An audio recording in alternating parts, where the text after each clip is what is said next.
আলাইকুম।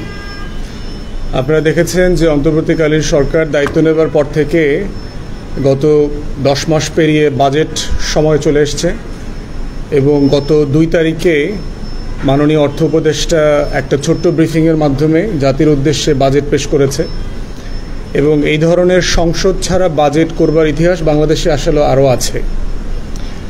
তো আমরা জাতিকে মনে করিয়ে দিতে চাই যে অন্তর্বর্তীকালীন সরকার যে সময়টাতে দেশের দায়িত্ব নিয়েছে সেই সময়টাকে আমাদের মাথায় নিতে হবে। কারণ হচ্ছে যেই বাজেট করা হচ্ছে এবং যেই বিষয়গুলো আমরা আলোচনা করছি সেটার কনটেক্সট যেন আমরা ভুলে না যাই। গত বছরের আগস্টে যখন 16 বছরের স্বৈরাচার পালিয়ে গেছে, 2টা বড় ধরনের আশঙ্কা দেশে বিদেশে করা হয়েছিল। তার ভিতরে একটা হচ্ছে যে বাংলাদেশে একটা দুর্ভিক্ষ লেগে যেতে পারে, কারণ দেশের অর্থনীতিকে একদম ভেঙে ব্রোকেন স্টেট যেটাকে বলে আর কি, ভেঙে টুকরো করে দিয়ে গেছে। আপনারা দেখেছেন যে শ্বেতপত্র কমিটি পরিষ্কার করে বলেছে যে কিভাবে প্রতি বছর 16 থেকে 20 বিলিয়ন ডলার করে পাচার হয়েছে।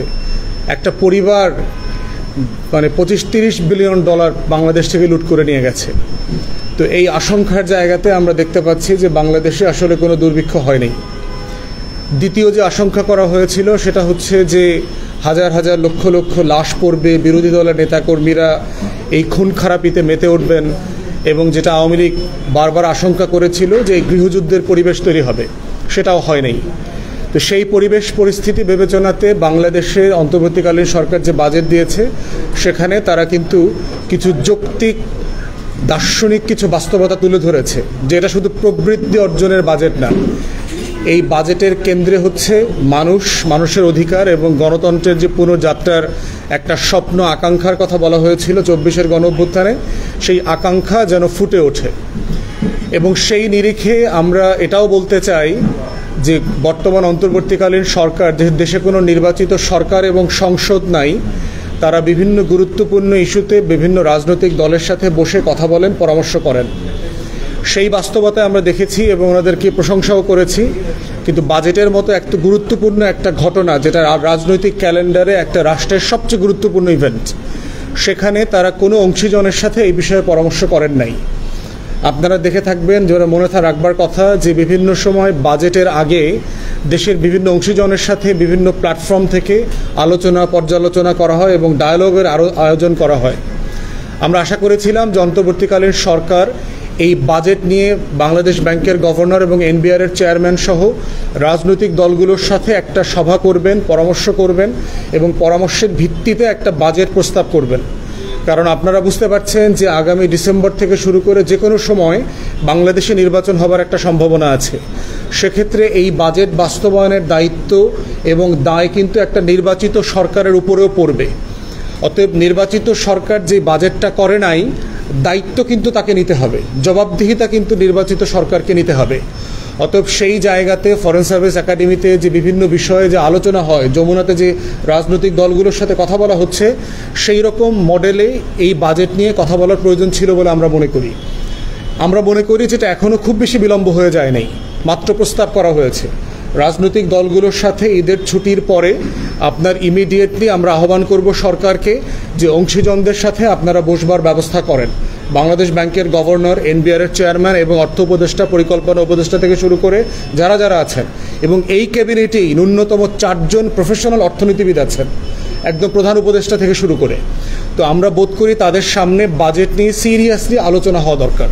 হলে যেটা হবে, এই বাজেটকে জাতীয় বাজেট বলা যাবে সংসদ নির্বাচিত সরকার না থাকবার পরেও। অতএব এই ঘাটতিটা পূরণ করা আমরা জরুরি বলে মনে করছি।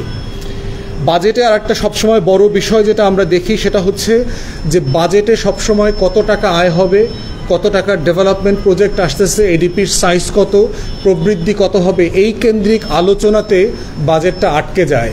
অথচ বাজেটের আলোচনা হওয়া দরকার ছিল আসলে মানুষের জীবন, যে আমার কি পরিমাণ গরিব মানুষ থেকে খেয়ে আগামী বছর ভালো থাকবে, আমার কৃষক যারা এই দেশে ফসল ফলায় তার সার পেতে, তার কীটনাশক পেতে, তার কৃষি ঋণ পেতে কত সুবিধা হবে, আমার নিম্নবিত্তের মানুষ যারা ওএমএস এর ট্রাকে করে দাঁড়ায় আপনার 6 ঘন্টা 8 ঘন্টা পরে 2000 টাকার পণ্য কেনে, তাদের এই পণ্য কেনাটা কতটা সম্মানিত হবে? তাদেরকে ট্রাকে দাঁড়াতে হবে না, তারা একটা দোকান থেকে এই জিনিসটা কিনতে পারবে। অতএব সেই জায়গাগুলো থেকে আমরা দেখতে পাচ্ছি যে সরকার বরাদ্দ দিয়েছে, কিন্তু বাস্তবায়নের কোনো রূপরেখা আমরা এখানে দেখতে পাইনি। সরকার এখানে অনেকগুলো খাতে সংস্কার প্রস্তাব করেছে, যেমন তারা প্রফেসর ইউনূসের একটা বিশ্ববিখ্যাত মডেল আছে 30 পৃথিবী, যেই পৃথিবীতে উনি আকাঙ্ক্ষা করেন, উনি স্বপ্ন দেখেন যে কোনো মানুষ বেকার থাকবে না, কোনো বায়ু দূষণ থাকবে না, কোনো দারিদ্রতা থাকবে না, কোনো গরিব মানুষ থাকবে না, এরকম একটা পৃথিবী উনি দেখেন। এরকম 30 ওয়ার্ল্ড উনি কল্পনা করেছেন।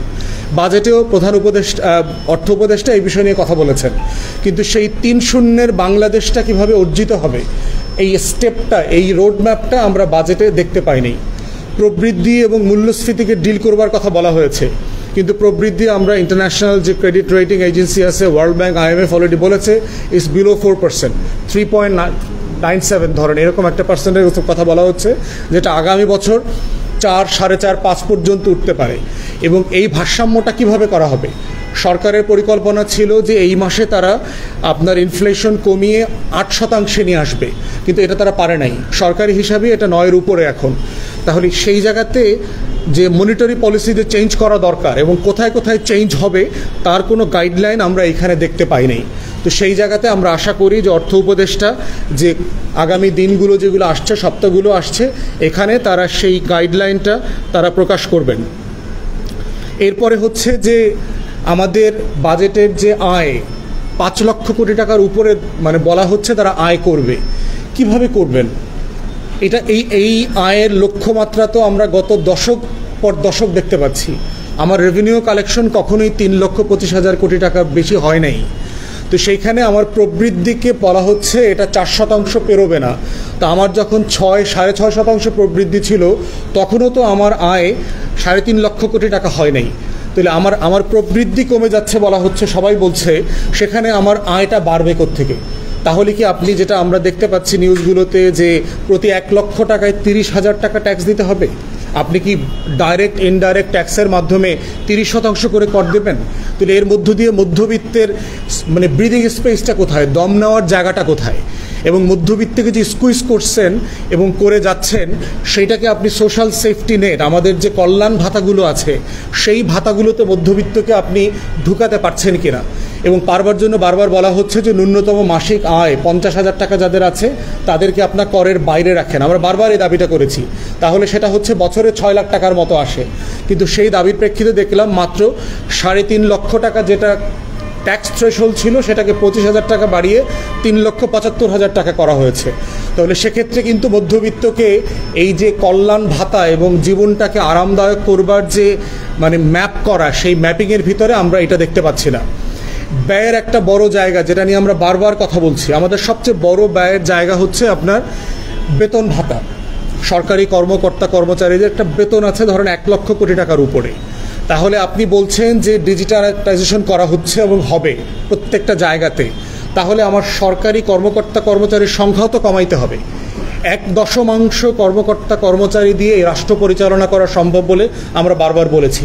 সেটা যদি আপনি করতে পারেন তাহলে আমার প্রায় 9-10 বিলিয়ন ডলার প্রতি বছর খরচ করতে হচ্ছে এই বিশাল রাষ্ট্রকে পরিচালনা করতে, যেটা আসলে কোনো প্রয়োজন নাই। সেখান থেকে যদি আপনি এটা 3 বিলিয়নে নিয়ে আসতে পারেন, 2 বিলিয়নে নিয়ে আসতে পারেন, তাহলে আমার এখান থেকে 5-7 বিলিয়ন ডলার খরচ সেভ করা সম্ভব। যেই খরচটা আপনি কৃষককে দিতে পারবেন, আমাদের জ্বালানি খাতে ভর্তুকি দিতে পারবেন, জ্বালানি সম্পদ আহরণ, গ্যাস আহরণ, তেল আহরণের পিছনে আপনি খরচ করতে পারবেন এবং দেশের যে কোটি কোটি দরিদ্র মানুষ আছে তাদের পিছনে আপনি খরচ করতে পারবেন। কিন্তু সেই জায়গাতে আমরা দেখতে পাচ্ছি না। খরচের একটা বড় খাত হচ্ছে আপনার 1 লক্ষ কোটি টাকার উপরে 12-13 বিলিয়ন ডলার খরচ হবে ঋণ শোধ করতে, যেটা হচ্ছে আওয়ামী আমলের যে ঋণ, দেশি এবং বিদেশি 200 বিলিয়ন ডলার ছাড়িয়ে গেছে। এবং ইতিমধ্যে আমরা সরকারকে ধন্যবাদ পাওয়ার যোগ্য যে গত 10 মাসে তারা 12.5-13 বিলিয়ন ডলার ইতিমধ্যে ঋণ পরিশোধ করেছে এবং জ্বালানি খাতের ঋণ তারা প্রায় পুরোটা পরিশোধ করে দিয়েছে ইতিমধ্যে। এবং আগামী বাজেটে, এই প্রস্তাবিত বাজেটে আপনার গত বাজেট থেকে প্রায় $4.5-5 বিলিয়ন তারা ইতিমধ্যে সেভ করে ফেলেছে। যে চলমান প্রজেক্টগুলো ছিল সেখান থেকে তারা খরচ কাট করেছে, খরচ বাঁচিয়েছে এবং দুর্নীতির পথগুলো দূর করেছে।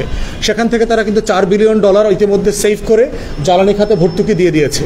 এবং যেটার কারণে তারা সামারে তেল গ্যাসের যে ফ্লো থাকার কথা, শিল্পাঞ্চলগুলোতে নিরবিচ্ছিন্নভাবে তেল গ্যাস দেওয়ার যে আয়োজন থাকার কথা, সেইটা তারা দিচ্ছে। আমাদের আর একটা বড় খরচের খাত হচ্ছে আপনার সোশ্যাল সেফটি নেট, যেটাকে বলছি ভাতা, মুক্তিযোদ্ধা ভাতা, তারপরে হচ্ছে বিধবা ভাতা, দুস্থ ভাতা, এরপরে এই যে শিশুদের, বাচ্চাদের, মেয়ে বাচ্চাদের যে উপবৃত্তি দেওয়া হচ্ছে, এই যে হরেক রকমের রাষ্ট্রীয় ভাতা দেওয়া হয়। কিন্তু এই ভাতার ভিতরে সরকারি কর্মকর্তা কর্মচারীদের আবার পেনশনের টাকাটা ঢুকিয়ে দেওয়া হয়েছে।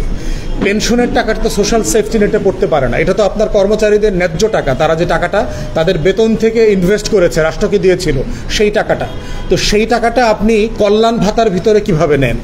তা আমরা বোধ করছি যে এটাকে অ্যামেন্ড করে এই টাকাটা হচ্ছে জেনুইন যারা টাকা পাওয়ার যোগ্য দুস্থ মানুষ যারা আছে, গরিব মানুষ, তাদের পিছনে পরিকল্পিতভাবে খরচ করবার ব্যবস্থা করা দরকার।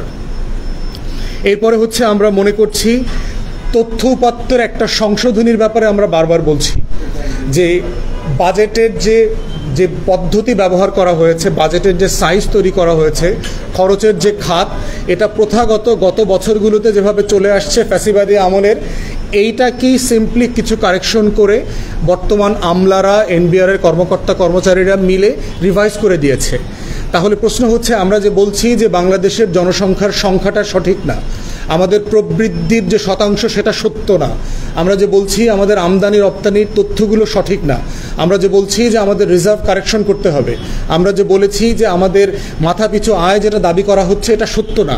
তো এই যে এত মিথ্যাচারের তথ্য গোলমালে হয়ে আছে বাংলাদেশে গত 16-17 বছর থেকে, সেটাকে কারেকশন না করে, সেটাকে সংশোধন না করে কিসের ভিত্তিতে আমি একটা পরিকল্পনা করছি? কারণ আমি জানি না যে আমার কতটা মুখ আছে, কতজন মানুষকে আমাকে খাওয়াতে হবে। বলা হচ্ছে আমার নাকি 9 কোটি মেট্রিক টন আমাকে চাল আমদানি করতে হবে।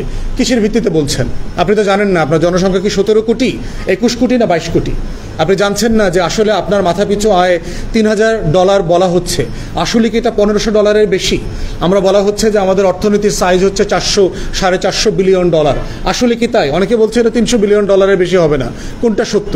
অতএব এক্সপোর্টের ব্যাপারে, রেভিনিউ কালেকশনের ব্যাপারে বাংলাদেশ ব্যাংকের তথ্য, তারপরে এলসি খোলার তথ্য এবং এনবিআরের তথ্য মিলছে না। তাহলে আসলে আমার কয় টাকা আয় হচ্ছে, কয় টাকা ব্যয় হচ্ছে, এই তথ্যটাও তো আপনি সংশোধন করেন নাই। অতএব এই বিষয়ে আমি অন্তর্বর্তীকালীন সরকারকে বলছি যে ফ্যাসিবাদী আমলের যে মিথ্যাচারের গালগপ্পওয়ালা তথ্য পরিসংখ্যান দিয়ে বারবার জাতিকে ধোঁকা দেওয়া হয়েছে, সেই তথ্য সংশোধন না করে যেই বাজেট আপনি প্রস্তাব করছেন, এই বাজেটটা আখেরে জনগণের জন্য কল্যাণকর হবে না বলে আমরা বোধ করছি। এরপরে হচ্ছে যে আপনার আরেকটা বড় দিক যেটা বাজেটে, আগামী বছর আপনারা জানেন যে আওয়ামী লীগ আমলে করা যে বাংলাদেশে স্বল্পোন্নত দেশের তালিকা থেকে এটা মধ্যম আয়ের দেশে উন্নীত করা হবে। একইভাবে আমরা বলছি যে এই এলডিসি গ্র্যাজুয়েশনের প্ল্যানটা সুইসাইডাল হবে, আত্মঘাতী হবে। কারণ সিম্পলি আমার রাষ্ট্র, আমার প্রতিষ্ঠান, আমার যে তথ্য প্রযুক্তি ব্যবহারের যে হার, আমার ইন্টারনেট, আমার জনশক্তি, আমার জনবলের যে দক্ষতা, এর কোনোটা এই প্রস্তুতি আমাদের নাই যে আমরা একটা মধ্যম আয়ের দেশ হইতে পারবো। এটা একটা মিথ্যা গল্পচার। যেভাবে আপনার নোবেল পুরস্কারের লোভে শেখ হাসিনা 13 লক্ষ রোহিঙ্গাকে এখানে আশ্রয় দিয়েছে, ঠিক এমনিভাবে মধ্যম আয়ের দেশ হবার যে গল্প, এই গল্প থেকে আমাদেরকে সেফগার্ড করতে হবে। কারণ মধ্যম আয়ের দেশ হওয়াটা একটা যৌক্তিক জায়গায়, যে জায়গাটাতে হচ্ছে বিদেশি বিনিয়োগ বাংলাদেশে আসছে। কিন্তু আমরা যখন মধ্যম আয়ের দেশে চলে যাব, সারা পৃথিবীতে ব্যবসা বাণিজ্য, ঋণে, আপনার রপ্তানিতে, আমদানিতে আমরা যে সুবিধাগুলো পাই, এই প্রত্যেকটা সুবিধা হচ্ছে আমরা সুবিধা থেকে বঞ্চিত হব। আমাদেরকে দুনিয়ার বড় বড় ব্যবসায়ীদের সাথে, বড় বড় দেশগুলোর সাথে তখন প্রতিযোগিতা করতে হবে। তো যেই প্রতিযোগিতার জন্য আমি প্রস্তুত না, সেই প্রতিযোগিতার পিচে আমাকে খেলে 4-6 মারবার যে আয়োজন করা হচ্ছে, আমরা বোধ করছি যে এই পরিকল্পনাটা সাসপেন্ড করা দরকার। এই বাজেটেও দেখলাম অর্থ উপদেষ্টা ধরে নিয়েছেন যে আগামী বছর নভেম্বরে আমরা এলডিসি গ্র্যাজুয়েশন করছি, তাই এই ধরনের বাজেট করা দরকার। এবং এই জন্য যেটা করেছে, ব্যবসায়ীদেরকে যে ট্যাক্স প্রণোদনা দিত বিভিন্ন জায়গায় বিভিন্ন ইন্ডাস্ট্রিতে, এই প্রণোদনা কমিয়ে এনে ট্যাক্সের পরিমাণ বাড়াচ্ছে যেন তারা আন্তর্জাতিকভাবে কম্পিটিটিভ হইতে পারে। কিন্তু কিভাবে কম্পিটিটিভ হবে? যেই দেশে ইন্ডাস্ট্রিতে গ্যাস নাই, তেল নাই, দক্ষ জনবল নাই, আইটি জানা লোক নাই, আপনি কিভাবে ওভারনাইট তাকে শুধুমাত্র ট্যাক্স বাড়ানো কমানোর মধ্য দিয়ে এলডিসির জন্য যোগ্য করবেন? আমরা বোধ করছি যে এই কাজটা হবে আত্মঘাতী হবে বাংলাদেশের জন্য। বরং এই এলডিসি অ্যাপ্লিকেশন সাসপেন্ড করে দেওয়া দরকার। আমাদের মধ্যমায়ের দেশ, জোর করে হবার দরকার নাই। এটা রাষ্ট্রের জন্য ক্ষতিকর হবে, দেশের জন্য ক্ষতিকর হবে, আমার বিনিয়োগের জন্য ক্ষতিকর হবে, আমার জব ক্রিয়েশনের জন্য ক্ষতিকর হবে, কর্মসংস্থানের জন্য ক্ষতিকর হবে। তাই এই পরিকল্পনা বাদ দিয়ে হচ্ছে এলডিসিতে থেকে কিভাবে আমরা সারা দুনিয়ার বেনিফিট নিতে পারি। ওষুধ কোম্পানিগুলো দেখেন অলমোস্ট 0 টাকায়, 0 ট্যাক্সে সারা দুনিয়াতে ওষুধ রপ্তানি করতে পারে। এটা কেন পারছে? কারণ আমি এলডিসিতে আছি, আমার উপর শুল্ক দিতে পারছে না। বড় বড় ধনী দেশগুলো আপনার যে ওষুধের পেটেন্ট তৈরি করে, সেই পেটেন্টগুলো আমাদের মতো দেশগুলোতে তারা 0 টাকায় দিয়ে দেয় অথবা নামমাত্র টাকায় দিয়ে দেয়। আপনি যদি ওই ওষুধগুলোকে পেটেন্ট কিনে আনতে চান, এই পেটেন্ট কিনে এনে আপনি এই ওষুধ বাংলাদেশে বানিয়ে গরিব মানুষকে ওষুধ খাওয়াতে পারবেন না। এই বাস্তবতা আছে। অতএব মধ্যময়ের দেশ হবার এই পরিকল্পনা বাদ দিতে হবে বাংলাদেশের স্বার্থে, এবং সেই মোতাবেক আমার বাজেটকে রিভাইজ করাটা জরুরি বলে মনে করছি। কালো টাকা সাদা করবার প্রভিশনটা এই বছরও রাখা হয়েছে, যেটা দুঃখজনক। জিনিসটা হচ্ছে বেশ অনৈতিক একটা কাজ, এবং পূর্বতন যে অভিজ্ঞতাগুলো আমরা দেখেছি সেখানে কালো টাকা সাদা করবার প্রভিশনে আপনার খুব বেশি টাকা বাংলাদেশে আসে নাই। বরং এই আওয়ামী লীগের পাচারের টাকা অন্য দলের ব্যানারে বাংলাদেশে এসে হালাল হওয়ার একটা প্রক্রিয়ার সম্ভাবনা এখানে আছে। অতএব সেইটা দেশের জন্য ভালো হবে না। বরং হচ্ছে টাকা পাচার রোধ করা বন্ধ করা দরকার। ঋণ খেলাপিদের কাছ থেকে টাকা আদায় করার ব্যবস্থা করা দরকার। সিরিয়াসলি যারা জেনুইন ব্যবসায়ী তাদেরকে আপনি রেয়াত দেন, সুবিধা দেন, সুযোগ করে দেন। কিন্তু যারা প্রফেশনালি ব্যাংকের টাকা লুট করে, প্রফেশনাল ঋণ খেলাপি, তাদের ব্যাপারে সিরিয়াসলি মেজার নেওয়া দরকার, সিরিয়াসলি বন্দোবস্ত করা দরকার, যেন এইটা দৃষ্টান্ত হয়ে থাকে অন্য ব্যবসায়ীদের জন্য। কিন্তু যারা করতে চায়, জেনুইন উদ্যোক্তা আছে, তাদের পাশে যেন রাষ্ট্র দাঁড়ায়, সেটা আমরা চাই। এরপরে হচ্ছে সব মিলিয়ে আমাদের বক্তব্য হচ্ছে যে বাজেট নিয়ে সিরিয়াসলি রাজনৈতিক দল এবং অংশীজনের সাথে আমাদের আকাঙ্ক্ষা যেখানে আছে সেটা নিয়ে কথা বলা দরকার। গণ অভ্যুত্থানের অনেক অংশীজন, রাজনৈতিক দল ছাড়াও, গণ অভ্যুত্থানে শত শত শহীদ পরিবার আছে, হাজার হাজার আহত যে যোদ্ধা আছে। এখানে আজকে আমাদের এই হলরুমে একজন আহত যোদ্ধা আছে, যিনি মাত্র কয়েকদিন আগে আপনার বিদেশ থেকে চিকিৎসা নিয়ে আসছেন।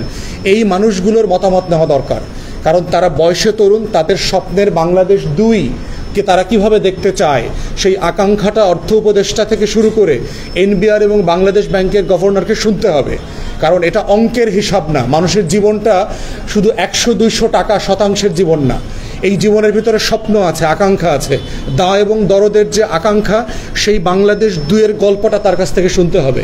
তখনই শুধু এই বাজেটটা আমাদের সবার হবে, মানুষের হবে, 24-এর গণ অভ্যুত্থানের হবে।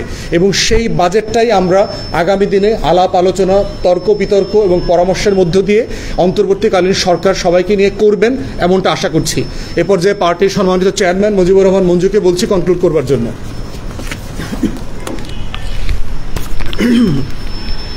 ধন্যবাদ। আমাদের বাজেট প্রতিক্রিয়া আমরা প্রথম দিনই সংক্ষিপ্তভাবে দিয়েছি, আজকে আরও বিস্তারিতভাবে আমাদের পার্টির সেক্রেটারি সাহেব দিয়েছেন। আপনারা দেখেছেন যে অর্থ উপদেষ্টা নিজেই বলেছেন যে এই বাজেটটাকে উনি গতানুগতিকতার বাইরে উনি নিতে পারেন নাই, এবং এটা উনি বলেছেন যে যে ধরনের একটা ভঙ্গুর শূন্য অর্থনীতির উপর দাঁড়িয়ে ওনারা ক্ষমতা নিয়েছেন, এবং ওনাদের টেনিউরটাও একটা আনসার্টেনিটি আছে, এটা কি 1 বছর না 1.5 বছর, এটাও ওনাদের কাছে একটা শঙ্কা আছে। ফলে এরকম পরিস্থিতিতে খুব ভালো বাজেট তৈরি করা যাবে না, বিপ্লবী কোনো বাজেট দেওয়া যাবে না, এটা উনি নিজে স্বীকার করেছেন। তো সুতরাং এটা একটা, ওনারা যেহেতু নিজেরাই স্বীকার করছেন যে এটা গতানুগতিক বাজেট, সুতরাং আমরা এখানে সমালোচনা করার খুব বড় ধরনের বিষয় আমাদের হাতে সেভাবে নাই। যেই আমাদের সাধারণ সম্পাদক সাহেব বলেছেন যে আমাদের দেশে বাজেটকে অনেক জটিল বিষয় মনে করা হয়, অনেক কঠিন কঠিন টার্ম দিয়ে মানুষকে এমনভাবে ধারণা দেওয়া হয় যে বাজেট সাধারণ মানুষের না। ফলে বাজেট আসলে মানুষ শুধু দেখে কিসের দাম বাড়ছে কিসের দাম কমছে, এতটুকুর মধ্যে তার চিন্তাটা সীমাবদ্ধ থাকে।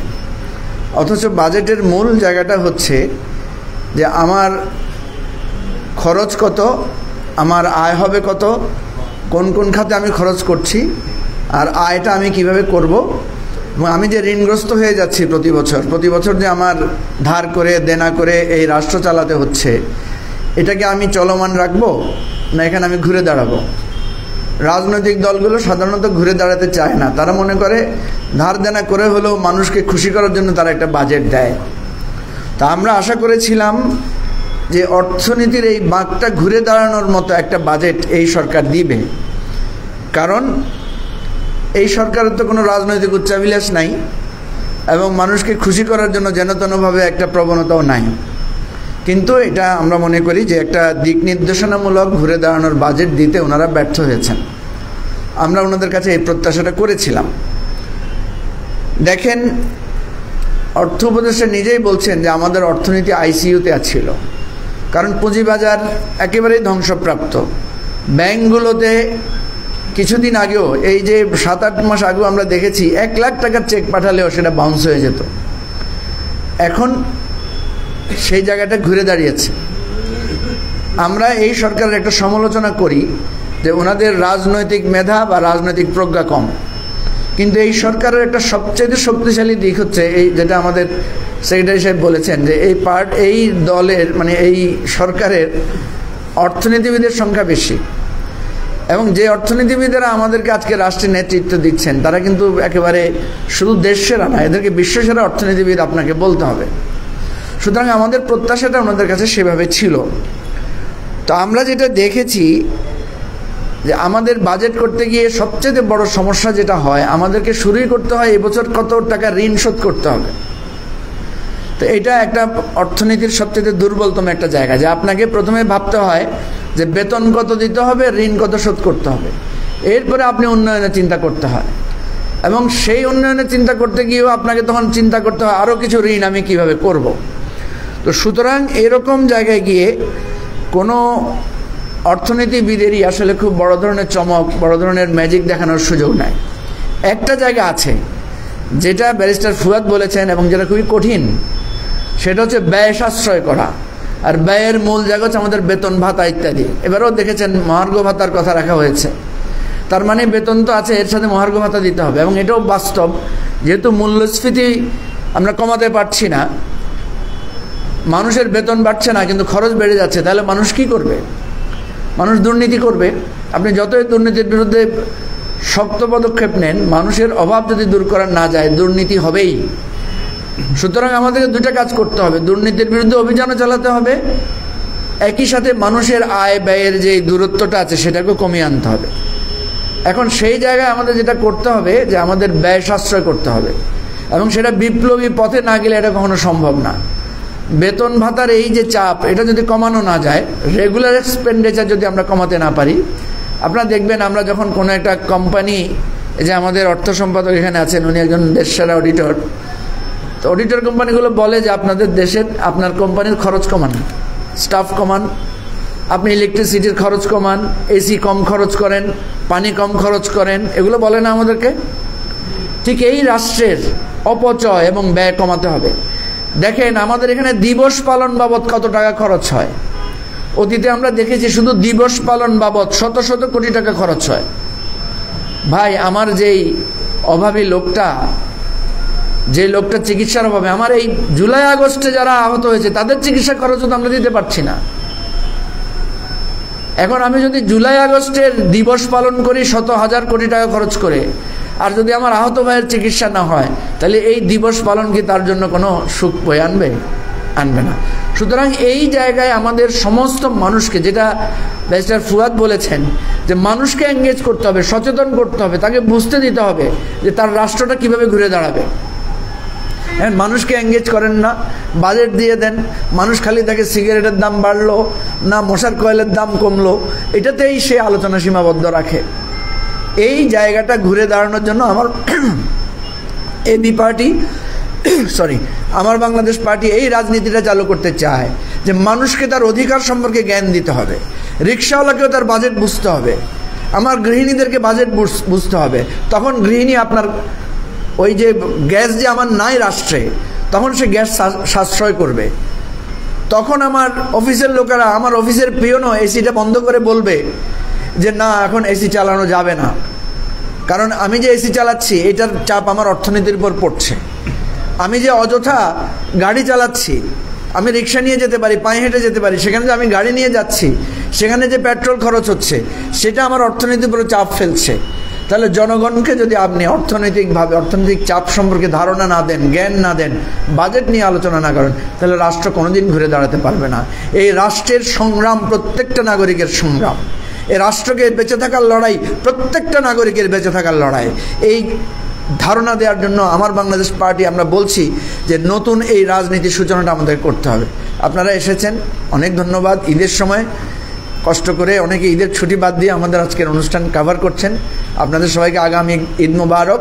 আমরা চাই এবারের ঈদে ঈদ যাত্রা যাতে ভালো হয়। দেখেন, আমরা শুধু সরকারের সমালোচনা করছি না, কিছু কিছু জায়গায় ধন্যবাদও দিতে হয়। আপনারা জানেন যে ঈদুল আজহায় সবচেয়ে বড় ইভেন্ট হচ্ছে হজ। এই যে আমাদের এবারে যে হজ যাত্রাটা হয়েছে, প্রত্যেক বছর আপনি দেখবেন হাজিদেরকে নিয়ে নানা ধরনের জালিয়াতির ঘটনা ঘটে। হাজিদের আমরণ অনশন থেকে অনেক কিছু আমরা দেখেছি অতীতে। এবছর আমরা এখন পর্যন্ত তেমন কোনো বড় ধরনের অসুবিধা পাই নাই। তা আমরা এখান থেকে দাবি করব ঈদ যাত্রায় যাতে জ্যাম, চাঁদাবাজি এগুলোর ব্যাপারে সরকার খুবই সচেতন আছেন। আমরা চাই এই জায়গাটায় যাতে একদম শান্তিপূর্ণভাবে ঈদ যাত্রাটা মানুষ করতে পারে। পশুর হাটে, গরুর হাটে চাঁদাবাজিটা যাতে বন্ধ থাকে এবং মানুষ যাতে নিরাপত্তার সাথে নির্বিঘ্নে আমাদের ঈদটা করতে পারে। এবং ঈদের আরেকটা গুরুত্বপূর্ণ দিক হচ্ছে এই চামড়া বিক্রি করে গরিব মানুষের কাছে টাকা দেওয়াটা। আমার চামড়া বিক্রিটা যাতে যথাযথভাবে করা যায়, সঠিক দামটা যাতে পায়, গরিব মানুষগুলো যাতে তাদের ঈদের শান্তিটা পায়। আপনাদের সবার কাছে আবারও ধন্যবাদ। আসসালামু আলাইকুম। জি, ফুয়াদ ভাই প্রশ্নের জবাব দিবেন। সরি, আমি দৈনিক দেশটিভিতে আছি। গতকালকে আমরা দেখলাম যে নগর ভবনে বিএনপি নেতা ইশরাক ভাই তিনি বলেছেন তাকে শপথ পাঠ করানো না হলে তিনি শপথ পাঠ করে নিজেই নগর ভবনে বসবেন। এই বিষয়টা আপনি একজন আইনজীবী এবং রাজনীতিবিদ হিসেবে কিভাবে দেখছেন? দেখেন, একটা বিষয় আমরা শুরু থেকে বলছি যে বাংলাদেশে এমন একটা সময় আমরা আছি যখন আমাদের কোনো নির্বাচিত সরকার নাই। একদম ইউনিয়ন পরিষদ থেকে শুরু করে কেন্দ্র পর্যন্ত, উপজেলা বলেন, পৌরসভা বলেন, সিটি কর্পোরেশন বলেন, জেলা পরিষদ বলেন, ওয়ার্ড বলেন, যা বলেন। তো সেইখানে আপনারা নোটিস করেছেন যে গত বছর সেপ্টেম্বর অক্টোবর থেকে কিন্তু আমি বারবার এই দাবিটা তুলেছি যে জনগণের ভোগান্তি দূর করবার জন্য যেটা দরকার সেটা হচ্ছে যে স্থানীয় প্রশাসনে প্রশাসক নিয়োগ না দিয়ে, সরকারি আমলাদেরকে দায়িত্ব না দিয়ে যেটা করা দরকার, যারা বিএনপি, জামাত অথবা বিদ্রোহী প্রার্থী হিসাবে স্বতন্ত্রভাবে বিভিন্ন জায়গাতে নির্বাচিত হয়েছেন কোনো মার্কা ছাড়া, তাদেরকে যাচাই বাছাই সাপেক্ষে, যারা ফ্যাসিবাদের দোসর ছিল না, গণতন্ত্রের পক্ষে আন্দোলনে লড়াইতে সক্রিয় ছিল, তাদেরকে প্রশাসক হিসেবে দায়িত্ব দেওয়া। এবং বাংলাদেশে আপনার এই কাউন্সিলর আছে আপনার পৌরসভা, সিটি কর্পোরেশন মিলায় প্রায় ধরেন ৬,০০০-এর মতো। তার ভিতরে প্রায় ২,২০০ হচ্ছে যারা আওয়ামী লীগ বিরোধী প্ল্যানেল থেকে হয়েছিল, তাদেরকে দেবার জন্য। এবং বিএনপির মহাসচিব জনাব মির্জা ফখরুল ইসলাম আলমগীরও কিন্তু একটা চিঠি লিখে বিএনপির ১৯ জন ব্যক্তি যারা মেয়র নির্বাচিত হয়েছে বিভিন্ন পৌরসভায়, তাদেরকে দায়িত্ব দেবার জন্য উনি অনুরোধ করেছেন। ওটাকে কিন্তু আমরা সমর্থন করেছি। এবং বিএনপি মহাসচিবের এই সমর্থনের প্রেক্ষিতে আমরা বলেছি এটা শুধু পৌরসভাতে না, সারা দেশে করেন, কারণ সেবা বিঘ্নিত হচ্ছে। যদি মনে করেন যে এটাকে করতে জটিলতা আছে, তাহলে প্রশাসনে নির্বাচন দিয়ে দেন, সব জায়গাতে নির্বাচন দিয়ে দেন স্থানীয় প্রশাসনে। কারণ নির্বাচন দিলে যেটা হচ্ছে, আপনার সেবাটা কোনো না কোনো ফর্মে আবার জনগণের কাছে ফিরে আসবে। আপনি জানেন যে কি পরিমাণ কষ্ট হচ্ছে, জন্ম সনদ, মৃত্যু সনদ, সার্টিফিকেট পাচ্ছে না, পাসপোর্ট বানাইতে পারতেছে না, এনআইডি করতে পারতেছে না, জমি জমা কেনা বেচা করতে পারতেছে না। গ্রামে গঞ্জে, ইউনিয়ন পরিষদের, আপনার উপজেলা পরিষদে সিম্পলি গরুর হাট বসছে আর কি। ওখানে কর্মচারীরা ওই ডিপার্টমেন্ট চালাইতেছে, আগের ঠিকাদাররা মিলে ওখানে চক্র ডেভেলপ করছে। এবং যেহেতু আপনার মানে যারা টিএনও আছেন তারা নিজেদের ডিপার্টমেন্ট সামলায় আবার এডিশনাল রেসপন্সিবিলিটি পালন করতে আসলে ওনারা পারছেন না, এটা পারা সম্ভব না। শুধুমাত্র 2-3 দিন পর পরে ফাইল সাইন করছেন। এখন নির্বাচন দিলে ভালো যেটা হইতো স্থানীয় প্রশাসনে সেটা হচ্ছে যে আপনার জাতীয় নির্বাচন করবার জন্য আমাদের নির্বাচন কমিশন এবং প্রশাসন প্রস্তুত কিনা এটা আমরা বুঝতে পারতাম। কারণ এই সরকারকে বিদায় নিতে হবে কিভাবে? একটা ভালো নির্বাচন দিয়ে। এবং এই ভালো নির্বাচনটা বাংলাদেশে 2001-এর পরে করবার কোনো অভিজ্ঞতা এই রাষ্ট্রের নাই। অতএব এই নির্বাচন কমিশন সিম্পলি ভুলে গেছে।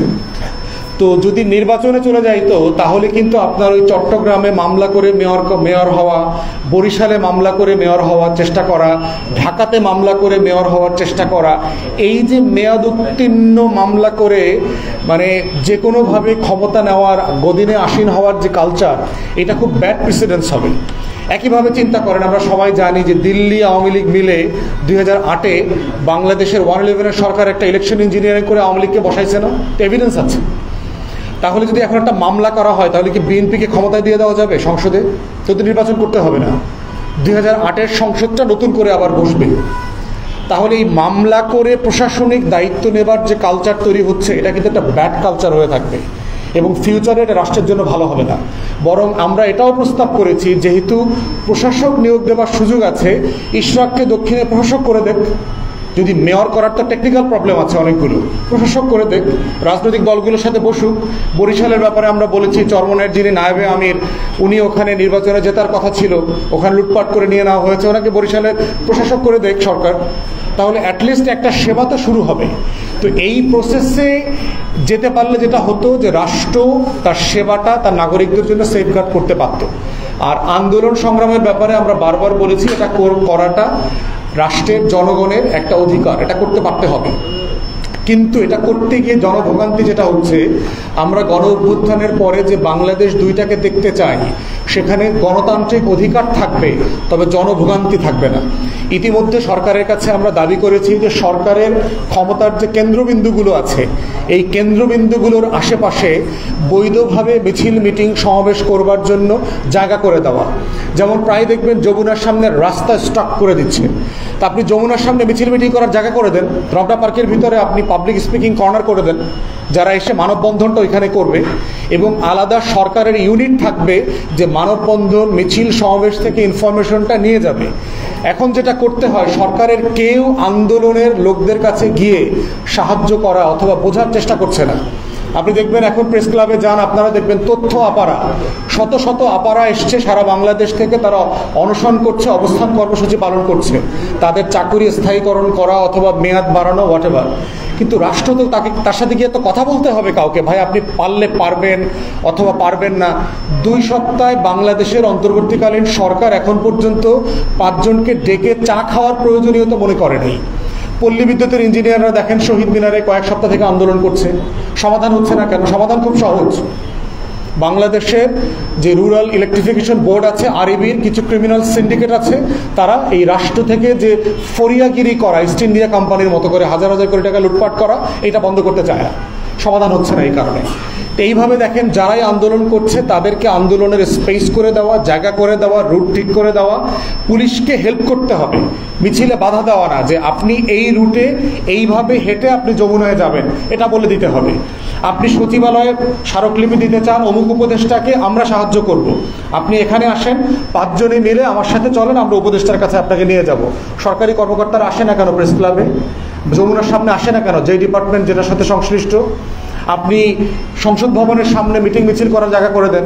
এখানে আমাদের ঈদগাহ ময়দানটা 2 দিনের কয়েক ঘন্টা ছাড়া সারা বছর এখানে গাধার আক্রা বসে, তাহলে আপনি ঈদগাহ ময়দানটাকে আপনি মিছিল মিটিং করবার জায়গা করে দিচ্ছেন না কেন?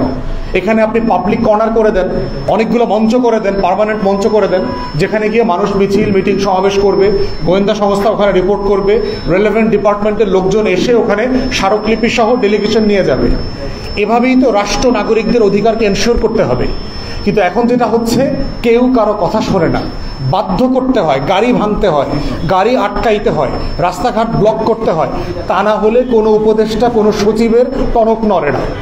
অতএব আমরা যেটা চাই যে যার যেটা অধিকার আছে বলে মনে করা হচ্ছে সেই অধিকারের জন্য সে কথা বলবে, ইনক্লুডিং দক্ষিণের সিটি কর্পোরেশন নিয়ে যারা আন্দোলন করছে। কিন্তু সিটি কর্পোরেশন ব্লক করে দিনের পর দিন, সপ্তাহের পর সপ্তাহ জনভোগান্তি তৈরি করা, সেবা বিঘ্নিত করা, অফিসার কর্মকর্তা কর্মচারীদেরকে ঢুকতে বাধা দেওয়া এবং কোনো কোনো সময় শারীরিকভাবে বাধা দেওয়ার ঘটনাও আমরা দেখলাম, সেইটা কোনোভাবে কাম্য হইতে পারে না। এগুলো আওয়ামী ফ্যাসিবাদী আমলে দরকার ছিল। যেই সরকারটা আমাদের সবার, যার সাথে কথা বলার সুযোগ আছে, যার সাথে বৈধভাবে ন্যায্যতার সাথে ঝগড়া করবার সুযোগ আছে, তাকে বাধ্য করে আওয়ামী স্টাইলে প্রতিবাদ মিছিল মিটিং কাম্য না। এই জন্য আমরা মিছিল মিটিং সমাবেশ করবার অধিকারকেও দেখতে চাই, এটাকে একটা ডিসিপ্লিনের মধ্যে আনতে চাই এবং এটার সাথে সরকারের যে যোগসূত্র আছে সেটাকে আর একটু পেশাদারিত্বের সাথে যেন করা হয় সেটাও দেখতে চাই, তাহলে জনভোগান্তিটা কমে যাবে। ধন্যবাদ।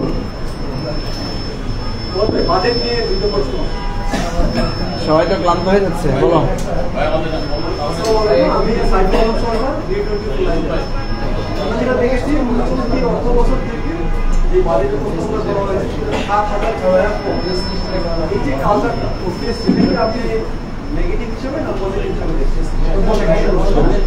দ্বিতীয় প্রশ্ন হলো, মাননীয় অর্থ উপদেষ্টা যে বাজেটটা দিয়েছেন সেটা উনি বলেছেন যে সম্পদের সুষম বন্টন এটা আপনি বলবেন।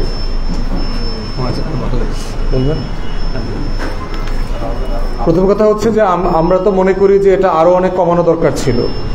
আপনার আয়ের পরিকল্পনা করা হয়েছে 5 লক্ষ কোটি টাকার উপরে, ধরেন প্রায় $50 বিলিয়ন। আপনার সর্বোচ্চ আয় হইতে পারে $30-35 billion. Tax, VAT, customs, excise, duty সব মিলায় ধরেন আপনার এর থেকে বেশি আয় হওয়ার সম্ভাবনা দেখতে পাচ্ছি না। তাহলে আপনি আপনার আয়েরও ডাবল পরিমাণ টাকা আপনি ঋণ করার চিন্তা করছেন। তাহলে এই বাস্তবতাটা দিয়ে আপনি আসলে এই ঋণ করে ঘি কতদিন খাবেন? এখন ঘাটতি বাজেটের কালচার সারা পৃথিবীতে আছে, দেয়া হয়। ঘাটতি বাজেটটা ওইখানে কাজে লাগে যেখানে আপনার দক্ষ জনবল আছে। আপনি জানেন যেখানে কস্ট অফসেট হবে, যে আপনি একটা কাজের পিছনে 30,000 টাকা ইনভেস্ট করবেন, আপনার 70,000 টাকা ফেরত আসবে। কিন্তু আমার এখানে ইনভেস্টমেন্ট এবং দক্ষ জনবলের যে বাস্তবতা, প্রজেক্ট বাস্তবায়নের যে স্লো গতি, যে স্লথনেস আছে, এই বাস্তবতায় আপনি ঘাটতি বাজেট করে তো কস্ট অফসেট করতে পারবেন না এবং এই টাকাও আয় করতে পারবেন না। তাহলে প্রতি বছর শেষে এসে সম্পূরক বাজেট এসে যে কারেকশন করা লাগে, এই কারেকশনটা কেন করতে হচ্ছে? তো এই জন্য আমরা বোধ করছি এটা একটা অবাস্তব, মানে এই কয়েক লক্ষ কোটি টাকা মানে হাইপোথেটিকলি বলা যে আমি এই টাকা আনবো, ঋণ করব, খরচ করব, এবং এটা বাস্তবায়ন করাটা প্র্যাকটিক্যাল না। বরং হচ্ছে আমরা চাচ্ছি প্রত্যেক ডিপার্টমেন্টের অডিটিং করে রিভিউ করা দরকার যে আসলে আপনার এই বাজেট করবার প্রয়োজন আছে কিনা, এত টাকা প্রস্তাব করবার প্রয়োজন আছে কিনা। অতএব এই টাকা যে কিছু কমানো হয়েছে, এই টাকা দিয়ে তো ইতিমধ্যে জ্বালানির যে আপনার মানে বকেয়া বিল ছিল সে বিল শোধ করেছে। অতএব কাজটা খুব খারাপ কাজ না। আর দ্বিতীয়ত হচ্ছে সুষম বন্টন ইটসেলফ, এই টাকাটা কমায় দিলেই সুষম বন্টন হবে না। সুষম বন্টনের সাথে আপনার অনেকগুলো চেইন আছে, যা আপনি সমাজের যে বিভিন্ন সেগমেন্ট আছে, যারা ধরেন দরিদ্র সীমার নিচে বাস করে, অতি দরিদ্র সীমার নিচে বাস করে, মধ্যম আয়ের মানুষ, উচ্চবিত্ত, উচ্চ মধ্যবিত্ত, এই প্রত্যেকটা মানুষের তার যে সিলিং আছে, তার সিলিংটাকে আপনি বড় করতে পারছেন কিনা, তার যে প্রপোর্শনের মানে ইনফ্লেশন আছে সেটাকে অ্যাডজাস্ট করতে পারছে কিনা, তাকে আপনি কল্যাণ ভাতার মধ্যে আনতে পারছেন কিনা, এরকম অনেকগুলো সাপ্লাই ডিমান্ড চেইনের বাস্তবতাগুলো আছে। এর প্রত্যেকটা অনুষঙ্গ মিলে হচ্ছে সুষম বন্টনের আলোচনা করতে হবে। শুধুমাত্র বাজেটে গত বছরের থেকে এই বছর কিছু টাকা কমালেই রাষ্ট্রের সম্পদের সুষম বন্টন হবে, এটা আমরা বিশ্বাস করি না। ধন্যবাদ।